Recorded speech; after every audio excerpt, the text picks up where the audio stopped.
Hello, আসসালামু আলাইকুম guys. আজকে আমি 4টা ডিমের কেক বানাবো। সেটা আপনাদের কাছে রেসিপিটা শেয়ার করতে আসি। তো এই জায়গায় আমি বিটার দিয়ে ভালোভাবে বিট করে নিছি কেকের ডোটা। তো এখন আমি কেকের যে মূলটা ওইটা আমি দিয়ে দিচ্ছি। সম্পূর্ণ কেকের যে মূলটা আমি সম্পূর্ণ এটাই দিয়ে দিছি কেকের ডোটা। তো এখন আমি ভালোভাবে ট্যাপ করা হয়ে গেছে। এখন আমি ওভেন আগে থেকেই 10 মিনিট হাই হিটে করে নিছি ওভেনটা। তো ওভেনটা এখন আমি অন করে নিচ্ছি। নেওয়ার পর ওভেনে দিয়ে দেবো 30 মিনিটের জন্য বেক করার জন্য।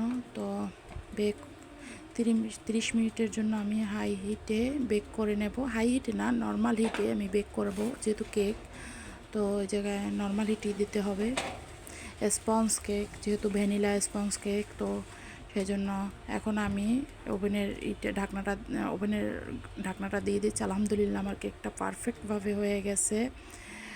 সব কিছুর পরে সব কিছু আলহামদুলিল্লাহ ঠিকঠাক মতোই হয়ে গেছে ওভেনে কেকটা বেকিং। তো এখন আমি কেকটা বের করে রাখছি। তারপর আমি সম্পূর্ণ কেকটা যতক্ষণে ঠান্ডা না হয় ততক্ষণ আমি ঢেকে দেব।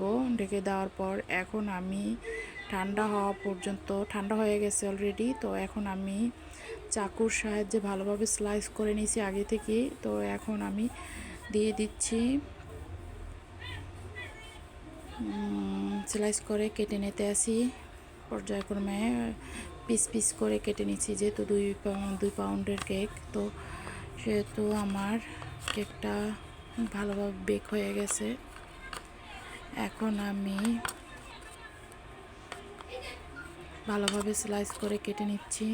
হুটহাট করে একটু কেক বানালে দেখা যায় বিকেলের নাস্তাটা বাচ্চাদের ভালোভাবেই হয়ে যায় পারফেক্টভাবে। আর দোকানেরটা কিনে খাওয়ার থেকে আমি মনে করি বাসায় একটু ঘরোয়াভাবে যদি বানানো যায়, মানে পারফেক্টভাবে, তো স্বাস্থ্যসম্মত। আর বাজারের কেক মানুষ না পারলে তো অনেক কিছুই খায়।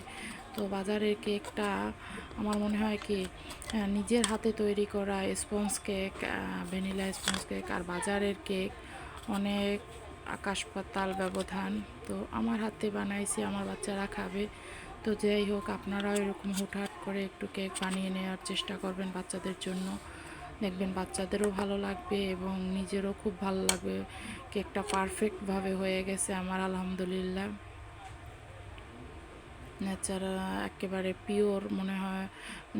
নিজের কাছেও ভালো লাগে যে সুন্দর মতো কেকটা হয়ে গেছে।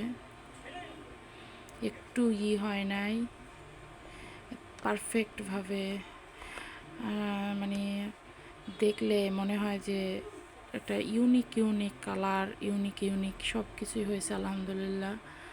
আর খেতেও সেই স্বাদ হয়েছে। তো যাই হোক, এখন কেকটা হয়ে গেছে, খুবই স্পঞ্জ হয়েছে, মানে এত নরম, এত যা বলে শেষ করতে পারতেছি না। আর আপনারাও বাসায় ট্রাই করবেন বাচ্চাদের খাওয়ানোর জন্য। কি সুন্দর একটা কালার আসছে, ন্যাচারাল যে কেকের কালার, ওই কালারটি আসছে। আল্লাহ হাফেজ।